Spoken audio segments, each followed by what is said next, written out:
Hi friends, welcome to Sri Kudumbam channel. Custard பவுடரை வச்சு நிறைய ரெசிபி செய்யலாம். அந்த கஸ்டர்ட் பவுடரை வீட்டிலையே எப்படி செய்கிறது பார்க்கலாம் வாங்க. அதுக்கு நம்ம மிக்ஸி ஜாரில் ஒரு கப் சுகர் எடுத்து நல்லா ஃபைன் பவுடராக அரைச்சிக்கணும். இந்த அளவுக்கு ஃபைன் பவுடராக அரைச்சி எடுத்துக்கணும்.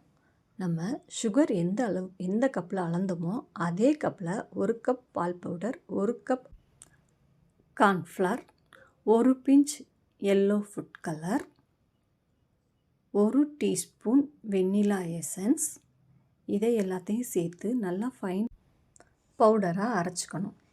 இப்போ இந்த கஸ்டர்ட் பவுடரை வச்சு ஃப்ரூட் கஸ்டர்ட் எப்படி செய்கிறதுன்னு பார்ப்போம். அதுக்கு 1/2 லிட்டர் பசும்பால் இல்லை பாக்கெட் பால் எடுத்து நல்லா காய்ச்சிக்கணும்.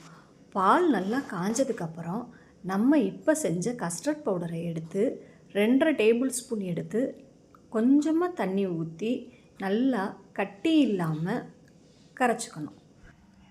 இப்போ இதை கொதிக்கிற பாலில் ஊற்றி நல்லா கலந்துக்கணும். பாலில் ஊற்றினதுக்கப்புறம் பால்லையும் கட்டிப்படாமல் நல்லா கலந்து விட்டுக்கணும். 4 டேபிள் ஸ்பூன் ஜீனி எடுத்து அதையும் சேர்த்து நல்லா கொதிக்க விடணும். கொதி வந்ததுக்கப்புறம் நல்லா கலக்கி விட்டு ஒரு 3 நிமிஷம் வெயிட் பண்ணதுக்கப்புறம் இந்த அளவுக்கு கெட்டிப்பதம் வந்ததுக்கப்புறம் அடுப்பில் இருந்து இறக்கி நல்லா ஆற வைக்கணும். ஒரு பவுலில் ஆப்பிள், பலாப்பழம், வாழைப்பழம், பச்சை திராட்சை, மாதுளம்பழம் சேர்த்துக்கலாம். இதில் புளிப்பு டேஸ்ட்டு இல்லாத எந்த பழம் வேணாலும் சேர்த்துக்கலாம். இப்போ நம்ம பால் கலந்து வச்சுருந்தோம்ல, அதை இதில் சேர்த்து நல்லா கலக்கிக்கணும். இந்த அளவுக்கு கலக்கிக்கணும்.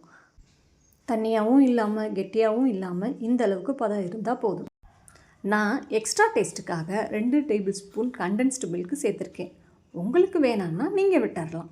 இதை ஃப்ரிட்ஜில் வச்சு கொஞ்சம் நேரம் வச்சுருந்து எடுத்து சர்வ் பண்ணால் டேஸ்டியான ஹெல்த்தியான ஃப்ரூட் கஸ்டர்ட் ரெடி. இதை பழங்களே வேணான்னு சொல்கிற குழந்தைங்களுக்கு கொடுத்து பாருங்கள். திரும்ப திரும்ப செஞ்சு தர சொல்லி அடம் பிடிப்பாங்க. நான் செஞ்ச இந்த ரெசிபி உங்களுக்கு பிடிச்சிருந்துச்சுன்னா லைக், கமெண்ட், ஷேர் பண்ணுங்கள். ஸ்ரீ குடும்பம் சேனலை சப்ஸ்கிரைப் பண்ணுங்கள். Thank you friends.